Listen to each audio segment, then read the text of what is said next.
우리는 지난주 아브라함이 140세가 되었고 아들도 이제 나이가 들어가고 벌써 40이 됐어요. 그 집에 아주 신실하고 충성스러운 늙은 엘리에셀이라는 종이 한 명 있었는데 그 종에게 아주 중요한 임무를 맡깁니다. 내 친족에게로 올라가서 거기에서 내 아들 신부감을 찾아서 데리고 오도록 하라. 그건 엘리에셀이 아주 현실적인 질문을 하죠. 만약에 안 따라오겠다 그러면 어떡할까요? 아들을 그리로 데려가서라도 결혼을 시킬까요? 아니다. 내 아들은 이 땅을 떠날 수가 없다. 왜냐하면 이 땅을 그 아들에게 주겠다고 하나님이 내게 약속한 만큼 하면서 24장 7절을 보시면 이런 선언을 선포 겸 합니다. 제가 읽죠. 하늘의 하나님 여호와께서 나를 내 아버지의 집과 내 고향 땅에서 떠나게 하시고 내게 말씀하시며 내게 맹세하여 이르시기를 이 땅을 네 씨에게 주리라 하셨으니 그가 그 사자를 너보다 앞서 보내실지라 네가 거기서 내 아들을 위하여 아내를 택할지니라. 걱정하지 마라. 하나님께서 너보다 너를 앞서 내 사자를 미리 보내서 네 앞길을 순적히 인도할 것이다. 이렇게 선포 겸 약속을 하고 죽음을 건 먼 여정을 출발케 합니다. 그리고 이제 오늘은 그 여정 가운데 많은 우여곡절의 과정이 있었지만 결론은 신부감이 확인이 되고 이 소녀가 맞다. 확인이 된 다음에 이제 그 집의 환대를 통해서 그 집에서 유숙을 하게 됩니다. 우리 54절을 한번 볼까요? 54절. 이에 그들 곧 종과 동행자들이 먹고 마시고 유숙하고 아침에 일어나서 그에게 이르되. 자, 여러분, 이제 그 집의 환대를 통해서 종은 물론이려니와 그 종과 함께 했던 일행들이 먼 길이니까 당연히 있었을 거 아니겠습니까? 그리고 물건을 실은 짐승들도 있었고 낙타로 여긴 소개가 되는데 모든 식솔들이 일행들이 그 집에서 아주 극진한 대접을 통해서 하룻밤 유숙을 하게 돼요. 그리고 아침에 일어났는데 성경을 보십시다. 그가 이르되 54절입니다. 나를 보내어 내 주인에게로 돌아가게 하소서. 여러분 이게 사실 말이 돼요? 몇 달에 걸쳐서 죽음을 건 먼 길을 이제 겨우 도착했고 겨우 임무가 완성이 됐어요. 실질적으로는 그토록 불확실했던 주인 아들의 신부감을 확인했습니다. 그러면 자기 몸도 이미 늙었고 함께했던 일행도 있었고 게다가 그 먼 길을 아무리 짐승이라고는 하지만 그 동물들이 물건을 싣고 왔기 때문에 얼마나 피로가 쌓이고 지쳤겠어요. 근데 딱 하룻밤 자고 아침에 일어나서 그 집 주인들에게 요청을 합니다. 이제는 내 주인에게 나로 하여금 돌아가게 허락을 해 주십시오. 우선 오늘 첫 번째 살펴볼 부분이 이 부분입니다. 뭐가 그렇게 급하다고? 이제 일 다 끝났는데 좀 피로도 풀고 그동안 좀 기력이 쇠했던 영양분도 보충하고 게다가 이 집 소녀는 어제 갑자기 결정된 겁니다. 어제 확인이 됐고 근데 오늘 데려가겠다는 거예요. 그러면 신부 집 입장에서는 마땅하고 당연히 받아들였을까요? 황당했을까요? 얼마나 황당했을까요? 우리가 일반적으로 이제 딸내미 시집을 보내려면 한두 달 전서부터, 한 6개월 전서부터 엄마들이 가슴앓이를 해요. 이 귀하게 키운 딸을 이제는 한 남자의 아내로 이제 시집을 보내야 되는구나 하는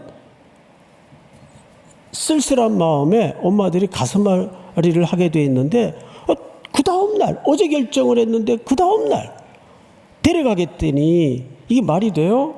그래서 우리는 여기서 두 가지 시선을 기억해야 돼요. 첫째,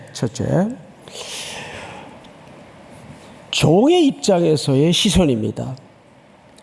종은 어떤 마음이 가득 지금 충만했어요. 빨리 주인의 심부름의 내용이 완수된 이 사명의 임무를, 완성된 임무를 하루속히라도 주인에게 보고하고자 하는 충만한 마음이 가득했어요. 그리고 실질적으로 엄밀한 의미에서는 심부름이 완성된 게 아니에요. 이 심부를 또다시 죽음을 건 먼 길을 걸어서 가야만 마무리가 되는 겁니다. 그렇죠? 그래서 여기서 머뭇거리고 질척거리고 그럴 시간이 안 돼요. 그러니까 하룻밤 딱 잠자고 일어나서 마치 그 단칼처럼 나 이제 가야 되겠습니다. 그러니까 신부 쪽 입장에서는 이거 뭐야? 황당하겠죠. 자, 여기에서 깊은 하나님의 소명과 사명의 관점에서 명제가 하나 있어요. 하나님 앞에서의, 특별히 소명과 사명 앞에서의 순종은 반드시 즉각적이어야 한다. 거기에 머뭇거리거나 거기에 인간적인 배려가 끼어들고 인간적인 이해와 인간적인 상황이 끼어들어서 그 기간이 늘어지거나 질척거리거나 하면 반드시 뭐가 들어오냐 하면 시험이 들어오게 돼 있습니다. 그렇습니까? 안 그렇습니까? 반드시 시험이 들어와요.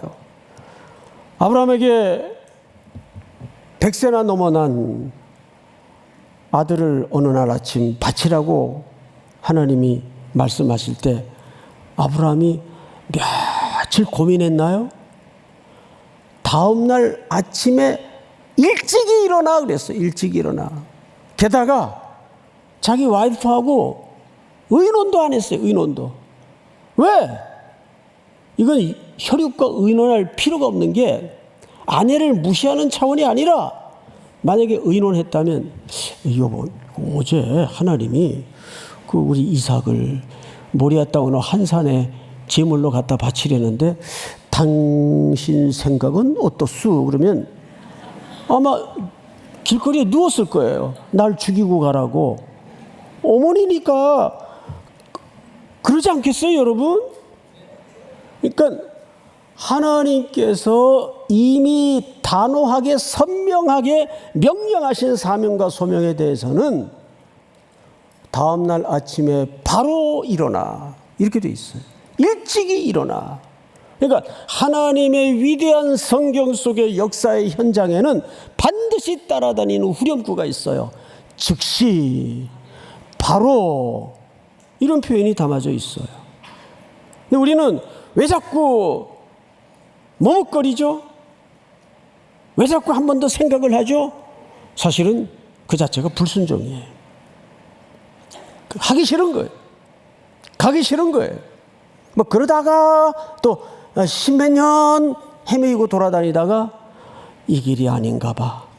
그리고 이제 뒤늦게 또 항복하는 경우도 있겠지만 뭐 그 과정도 그분에겐 필요했었기에 하나님이 그런 여정을 주실 수도 있겠죠.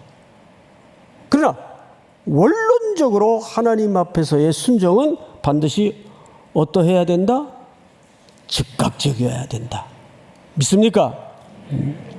자, 성경을 다시 보십시다. 55절, 이제 신부 쪽 집안의 반응을 한번 볼까요? 리브가의 오라버니와 그의 어머니가 이르되 이 아이로 하여금 며칠 또는 열흘을 우리와 함께 머물게 하라. 그 후에 그가 갈 것이니라. 자, 앞을 보십시오. 이게 믿음이 없는 겁니까? 이상한 겁니까? 당연한 반응입니까? 그렇죠. 당연한 반응이죠. 이건 믿음이 없는 게 아니에요. 생각을 해보세요. 어제 신부감으로 확인이 됐는데 오늘 그 먼 길을 떠나면 이제 언제 볼지도 모르는 길인데 오늘 데려가겠다니 어느 엄마가 아멘 그리고 딸 보내는 엄마가 어디 있어요? 아, 이보시오, 이게 무슨 소리요? 그래 적어도 한 열흘이라도 우리에게 좀 정을 삭힐 수 있는 시간을 주셔야지. 이게 웬일이요? 그러면 자기도 살 만큼 살고 나이가 들었는데 종이 뭐 이래야 되는 게 예의가 아니에요. 그래요. 그러면 한 2, 3일이라도 좀 여유를 가집시다. 이럴 법한데 56절을 보세요. 그 사람이 그 종을 얘기하는 거예요. 아브라함의 종. 그들에게 이르되 나를 만류하지 마소서. 여호와께서 내게 형통한 길을 주셨으니, 여기 형통이라는 말은 요셉의 스토리 속에 나왔던 이후에 여기 처음으로 등장하는 표현입니다. 하나님이 예비하셔서 마무리하시는 길이라는 뜻이에요. 이 모든 여기까지 건네오는 과정 속에서 걸음걸음마다 하나님이 어떻게 인도하셨는지를 자기가 확인했다 그 말이에요. 자, 여기서 한 걸음 멈추어 서서 제 설명을 잘 들으세요. 이상하게 이 결혼의 창세기 24장 이삭의 스토리는 신부를 맞이하기까지 어디에도 하나님의 직접적 개입의 현상이 없어요. 어디에도. 뭐 예를 들어서 출애굽할 때 바다가 갈라졌다든지, 그들이 배고플 때마다 하늘에서 만나가 떨어졌다든지, 또 불기둥이 나타나고 구름기둥이 나타나고, 이런 하나님의 선명한 직접적 개입이 성경에는 많아요. 그런데 오늘 24장에는 아까 읽었던 24장 7절에 아브라함에게 하나님이 어떻게 확인하고 약속하셨는가를 선언적이고 선포적으로 이 종은 듣고 나서 여기에 오기까지 어떤 하나님의 직접적 개입이 등장하지 않아요. 딱 하나, 상황마다 걸음마다 이 종은 그 상황을 순종하고 조밀하게 관찰하고 따랐을 뿐이에요. 따름을 또 다른 말로는 우리가 순종이라고 할 수 있죠. 이거밖에 없어요. 이게 굉장히 중요합니다. 여러분, 우리 일상도 가만히 들여다보면 하나님이 막 다음 달 시험 전에 막 답안지를 막 보여주시고 그래요? 그런 거 없잖아요. 꿈을 꿨는데 하나님이 선명하게 답안지를 보여주시더라. 그런 거 없잖아요.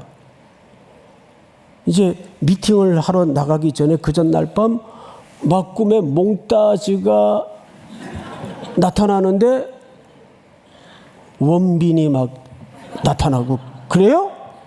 그런 거 아니에요.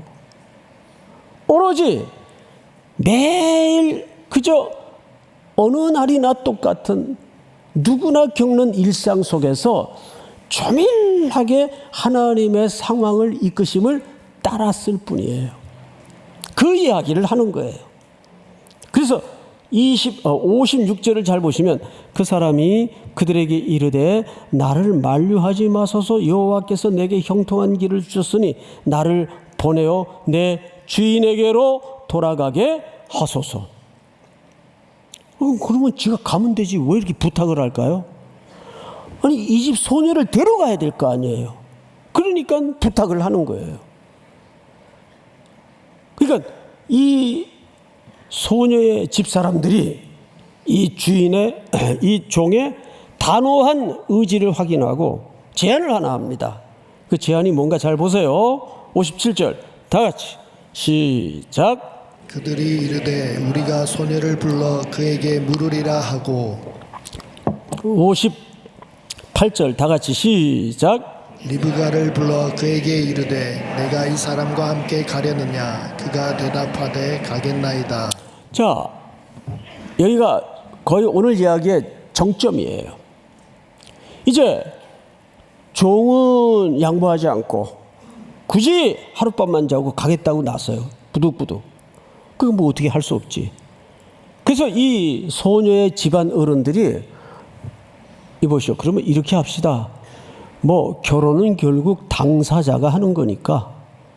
원래 그런 말이 있잖아요. 연애는 여자가 허락해야 시작이 되고 결혼은 남자가 결심해야 이루어진다는 유명한 명언이 있어요. 뭐 꼭 그 이야기에 대입시킬 필요는 없지만 이렇게 합시다. 결혼은 당사자들이 하는 거니까 우리 딸에게 직접 물어봅시다. 그러면 될 거 아니에요. 당연히 이 집안 어른들은 딸인데 우리와 똑같은 심정이겠지 하고 이제 공을 딸한테 넘깁니다. 그래서 공은 딸에게 넘어갔어요. 그 딸을 불렀어요. 예, 저 어르신이 이 당장 오늘 가야 된다는데 너 어떻게 생각하니? 그랬더니 리브가의 입에서 깜짝 놀랄 대답이 매우 명료하고 담백하게 터져 나오는 거예요. 어떤 수식어도 없어요. 가겠나이다. 와, 어마어마한 얘기예요.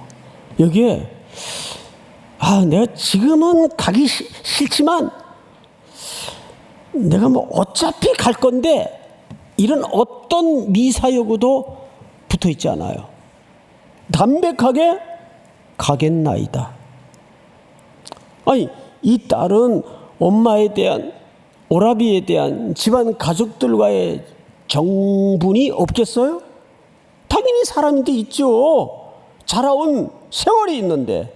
그런데 하나님의 경이로운 섭리 속에 이 리브가의 의식은 이제 나는 새로운 미래를 향하여 가야 된다는 웅장한 결의가 담아져 있어요.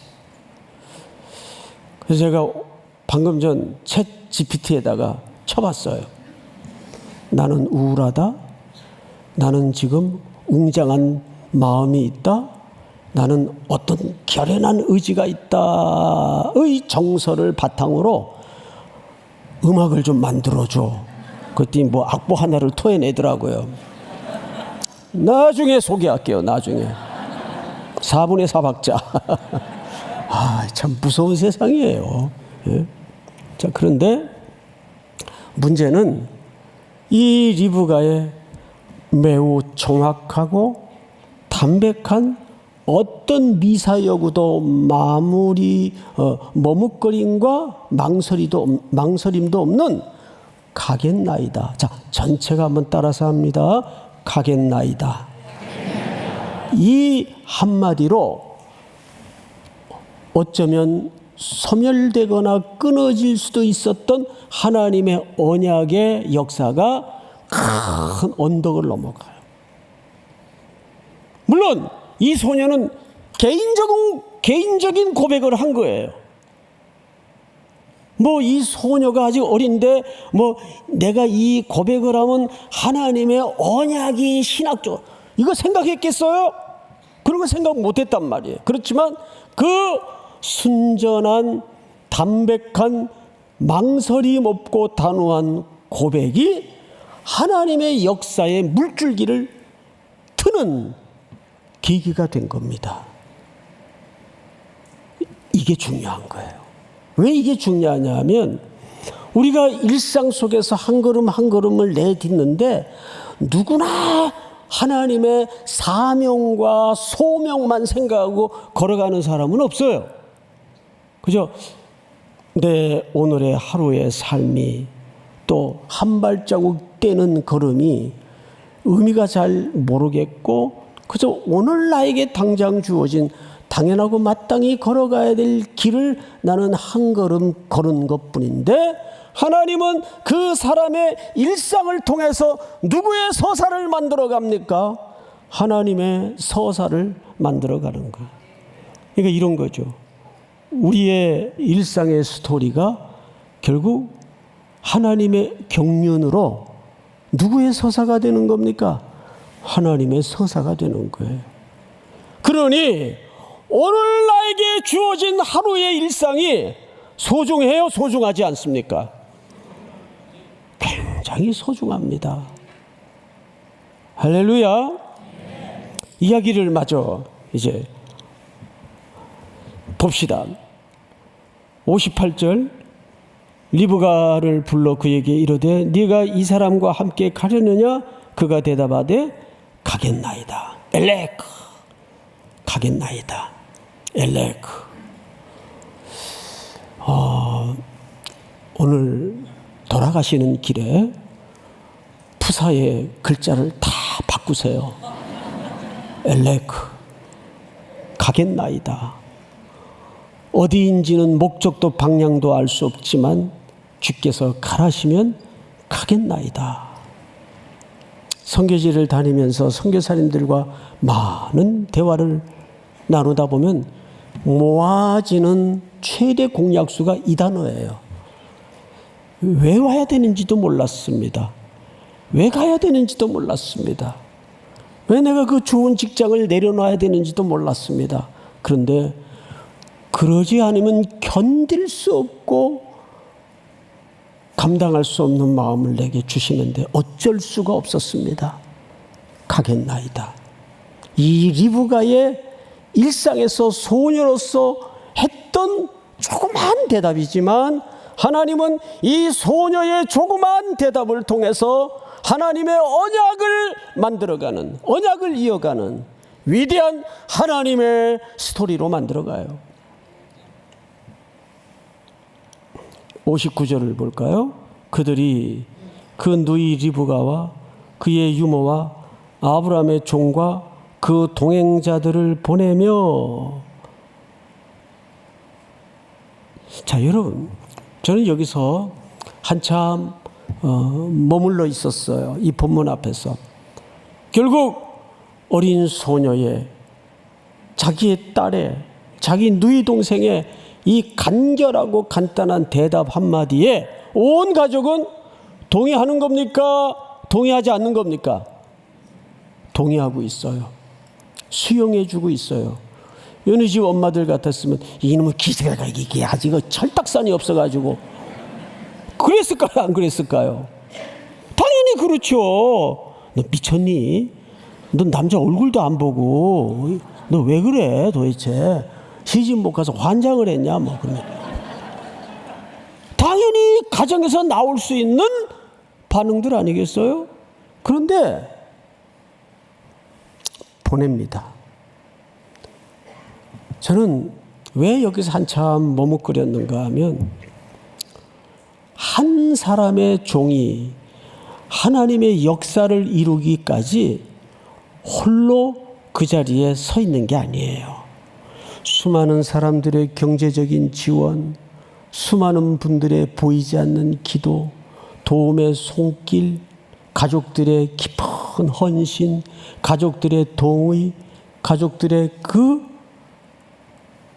헌신과 수고, 받아들임 이런 것들이 다 모아지고 합해져서 한 사람의 종이 하나님의 역사를 만들어 가시는 겁니다. 제가 조그만 종으로 쓰임받기까지 수많은 사람들의 경제적인 지원, 수많은 사람들의 배려, 참아줌 이런 것들이 모아줘서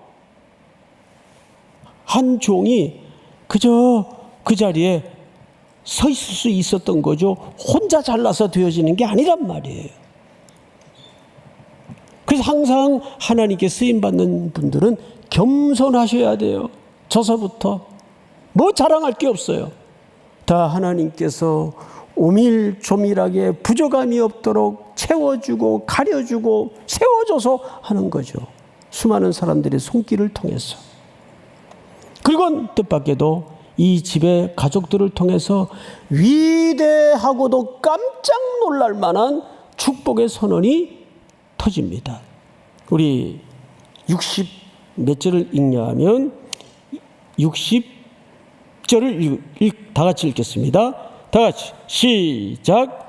리브가에게 축복하여 이르되 우리 누이여 너는 천만인의 어머니가 될지어다. 내 씨로 그 원수의 성문을 얻게 할지어다. 아멘. 저 가나안 땅 북쪽에 머리에 위치해 있던 메소포타미아 갈대아 우르 지역에서 거기 이방인들의 영역이란 말이에요. 거기에 아브라함의 이 혈족들이 모여 살고 있었는데 딸을 가나안 땅으로 약속의 땅으로 이삭의 아내로 보내면서 그 집 식구들이 위대한 축복의 선언을 해요.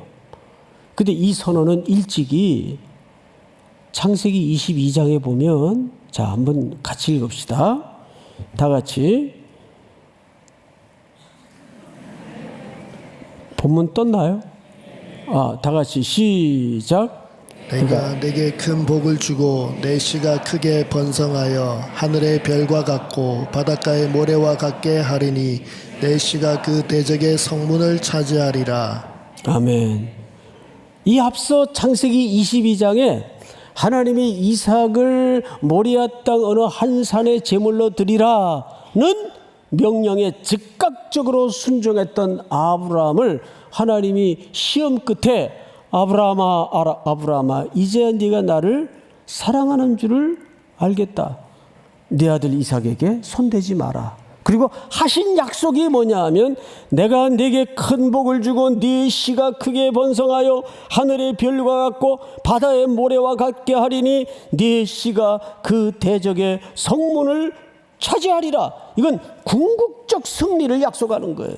그런데 놀랍게도 이 약속의 성취적 축복의 선언이 지금 누구의 가족과 누구의 입들에서 선포되고 선언됩니까?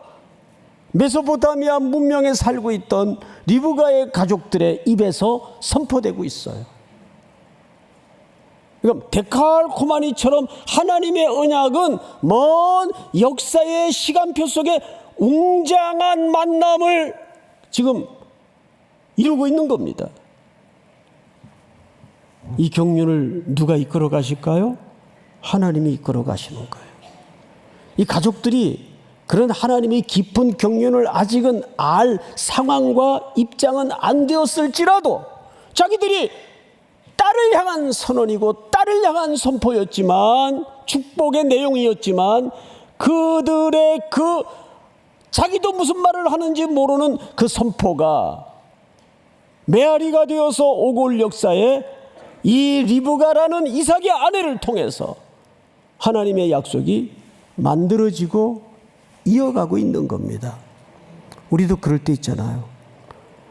내가 지금 무슨 말을 했는지 지금은 몰라요. 근데 나중에 하나님의 섭리 속에 하나님이 확인을 시켜요. 어머나 세상에 이럴 수가 있나.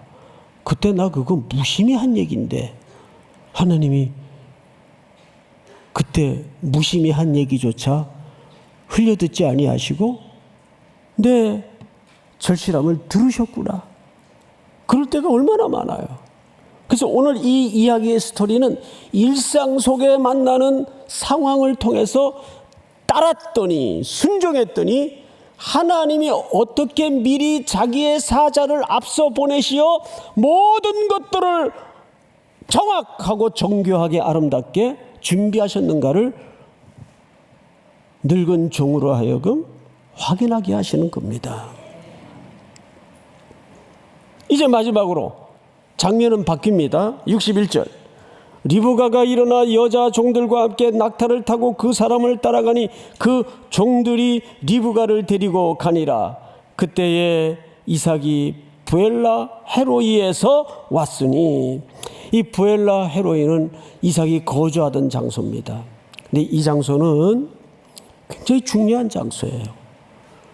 아브라함의 후처, 첩이, 하갈이라는 첩이 있었어요. 그 첩을 통해서 원래 사라의 몸종이었죠. 이스마엘을 낳습니다. 쫓겨나요, 그 집에서. 그래서 들판에서 이스마엘과 함께 신세가 서러워서 통곡을 하고 물을 찾아 헤매이고 있을 때 바로 그 장소가 여기입니다. 그래서 이 장소의 이름이 뭐냐 하면 나를 보시는 살아계신 분의 우물가라는 뜻입니다. 나를 보시는 살아계신 분의 우물. 그러니까 하갈마저도 하나님이 버리지 않고 돌아보셔서 그에게 생명을 이어가게 하는 그 우물이다, 그 말이에요. 물은 생명 아니에요, 중동 지역에서. 그런데 거기서 이삭이 머물다가 들판에 나가 기도를 하고 있었어요. 63절을 볼까요? 이삭이 저물 때 들에 나가 묵상하다가, 여기 묵상이라는 말이 거닐다, 생각하다, 기도하다를 합한 개념이에요. 기도하고 있었다, 그 말이에요. 들판을 거닐면서 우리 아버지가 보낸 그 엘리에셀이라는 분은 무사히 도착했을까? 과연 내 아내감을 찾았을까? 또 찾았다 하더라도 다시 그 먼 길을 되돌아 무사히 돌아올 수 있었을까? 이걸 기도하지 않았겠어요? 뭘 기도했겠어요? 6월 3일 날 누구를 뽑아야 할까? 뭐 그런 거 기도했겠어요? 예? 생각만 해도 머리가 뽀개지는데. 이삭은 아버지의 심부름으로 먼 길을 떠난 자기 아내를 데려오도록 약속되어 있는 그 여정을 위해서 생각하며 들판을 거닐며 기도하고 있었어요. 어느 순간 눈을 들어보는데 저쪽에서 낙타떼들이 와요. 성경을 보십시다. 이삭이 저물 때 들에 나가 묵상하다가 눈을 들어보매 낙타들이 오는지라. 리브가가 눈을 들어 이삭을 바라보고 낙타에서 내려 그랬습니다. 이 낙타에서 내린다는 말은 무슨 뜻인가 하면, 여러분 낙타 타봤어요? 안 타봤으면 말을 하지 마세요. 무슨 빌딩에 올라앉아 있는 것 같아요, 진짜. 저는 좀 몽골 가가지고 그 사막 있어요, 가다가 지방으로 내려가다가. 근데 그 낙타들 타는 장소가 있습니다, 사막에서. 발판을 놓고 올라갈 정도로 높아요. 굉장히 높아요. 무릎을 꿇려서 발판을 밟고 올라가는데도 어마어마하게 높아요. 거기서 내려왔다, 그 말이에요. 이 말은 정숙과 예의와 겸손의 표현이에요. 정숙과 예의와 겸손의 표현이에요. 그리고 성경을 보십시다. 65절 여러분 한번 같이 읽어볼까요? 시작. 종에게 말하되 들에서 배회하다가 우리에게로 마주오는 자가 누구냐? 종이 이르되 이는 내 주인이니이다. 리브가가 너울을 가지고 자기의 얼굴을 가리더라. 여기서 너울로 얼굴을 가렸다라는 말도 정확하게 정숙과 존경과 겸손의 태도입니다.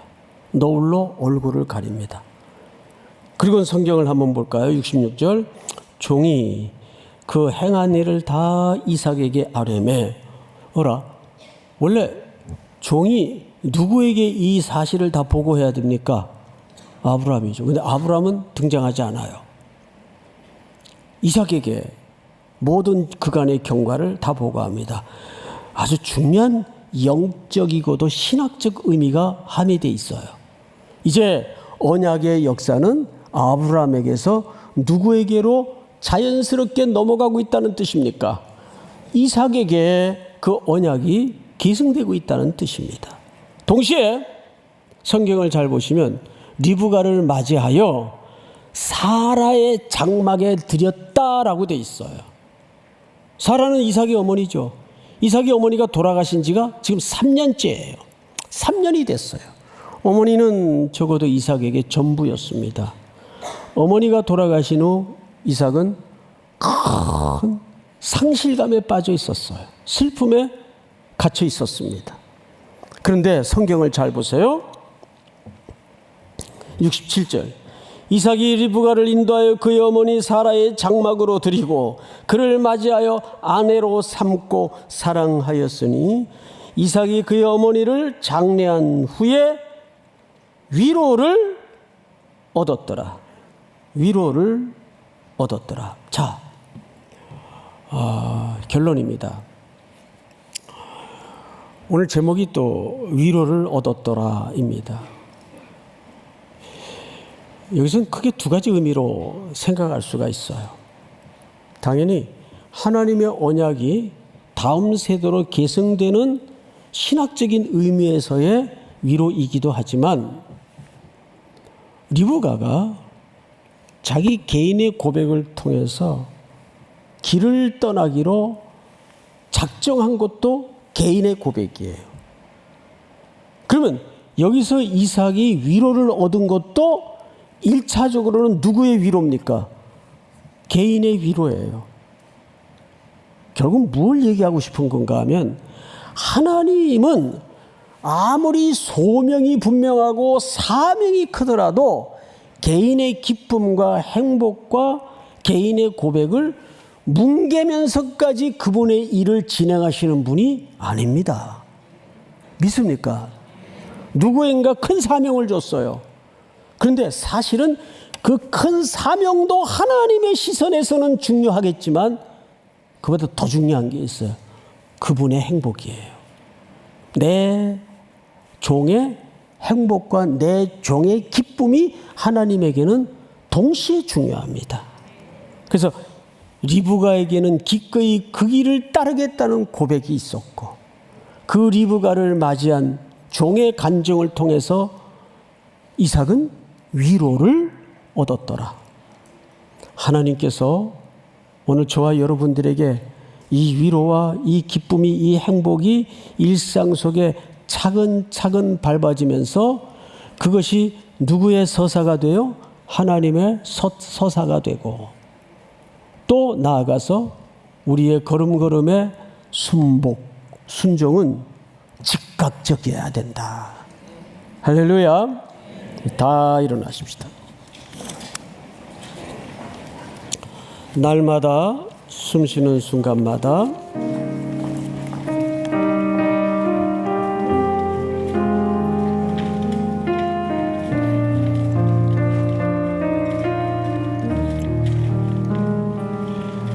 날마다 숨쉬는 순간마다 내 앞에 어려움이 오네 주님 앞에 이 몸을 맡길 때 슬픔 없네 두려움 없네 주님의 그 자비로운 손길 항상 조르며 주시도다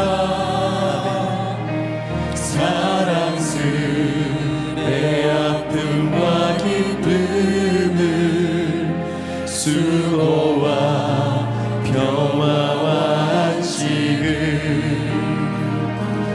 날마다 주님 내 곁에 계셔 자비로 날 감싸주시네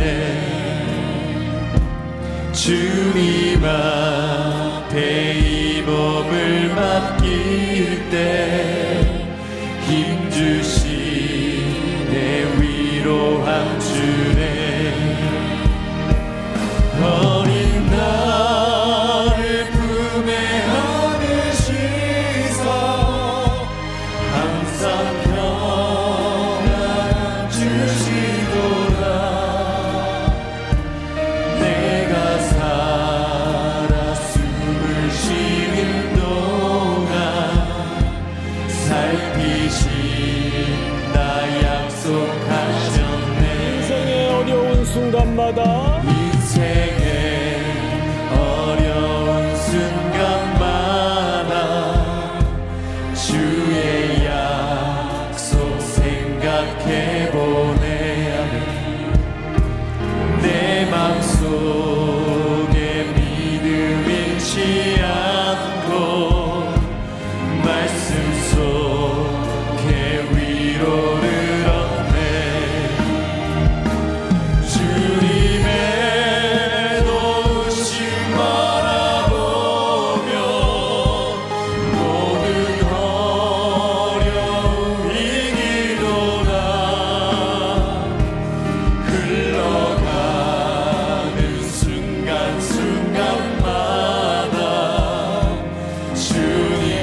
말씀은 우리 구주 예수 그리스도의 은혜와 하나님 아버지의 높고 높으신 사랑하심과 성령님의 교통하심이 머리 숙여 경배하는 사랑하고 사랑하는 삼일의 성도들, 해외, 국내, 멀리 출타해 있는 가족들, 복중의 생명까지 영원토록 함께 있을지어다. 아멘.